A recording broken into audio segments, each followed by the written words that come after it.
전세 매물을 알아보기 위해 공인중개사 사무실을 찾게 됩니다. 이때 공인중개사가 직접 일하는 사무실을 찾도록 합니다. 보통 3인 이하의 사무실은 대체로 공인중개사가 직접 일하는 곳입니다. 특히 계약서 작성 시 중개사가 직접 계약서 작성과 설명을 해야 합니다. 성실하게 자신의 업무에 임하는 공인중개사라면 계약 시 당연히 즉시 발급한 등기사항 증명서를 제시합니다. 등기사항 증명서 하단을 확인하면 발급 일시가 나타납니다. 발급 일시가 현재인지 먼저 확인하고 그 후에 등기사항 증명서 갑부에 압류, 가압류 등의 등기가 있는지, 을구에 근저당권 등의 등기가 있는지 확인해야 합니다. 입주일 잔금을 치르는 날에도 등기사항 증명서를 다시 발급받아 볼 필요가 있습니다. 잔금을 치르고 전입신고를 하는데 전입신고는 잘 알려진 바와 같이 전입신고 당일에는 대항력을 발생시키지 않고 다음날 0시에 효력을 발생합니다.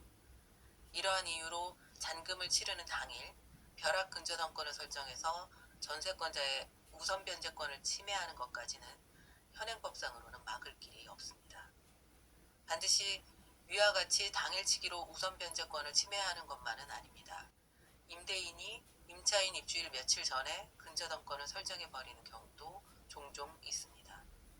그런데 이러한 경우라면 위의 경우와는 전혀 다른 문제가 됩니다. 잔금을 치르기 전에 등기사항 증명서를 열람해서 새로운 제한 등기가 있다면 잔금을 치르지 않으면 되기 때문입니다. 다만 계약금과 기타 손해배상은 별도로 청구해야 합니다.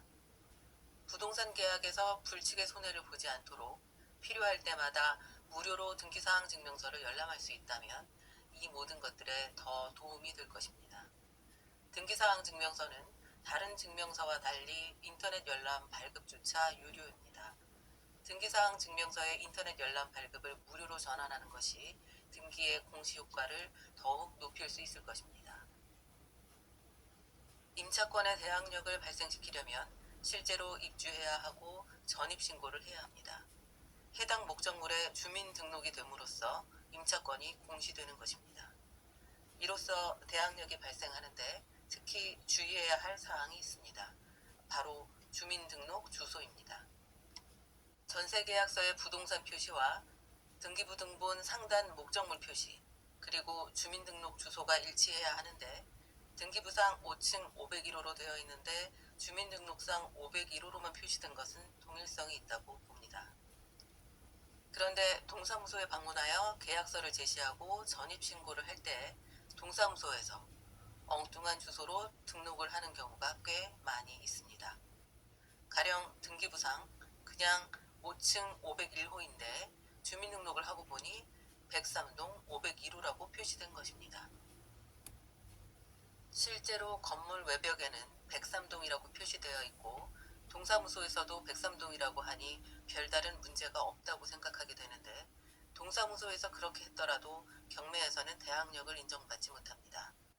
제3자인 경매 매수인이 동일성을 확인할 수 없어 예상할 수 없는 불측의 손해를 볼 수 있다고 보기 때문입니다. 경매는 여러 사람의 공평한 이해를 도모해야 하는 공적 절차이기 때문이라는 것입니다. 그렇다면 전입신고 당시 동사무소에 과실을 물어 행정상 책임을 물을 수 있을까요? 물론 당연히 행정상 책임을 져야 할 것이지만 이기더라도 지난한 소송의 끝에서 이기게 될 것입니다. 혹은 질 수도 있고 말입니다. 다만 처음에 전입신고가 잘못되었더라도 나중에라도 관할 동사무소에 계약서와 등기부 등본을 지참하여 착오 기재 정정을 하는 방식으로 등기부와 주소 표시를 일치시킨 후 보증금 반환을 위한 법적 절차를 진행한다면 대항력을 보존하지 못하는 위험을 막을 수 있습니다. 임대인이 보증금을 반환하지 못하는 경우에 대비하여 보증기관에서 보증금을 대신 지급할 수 있도록 미리 보험을 가입할 수 있습니다.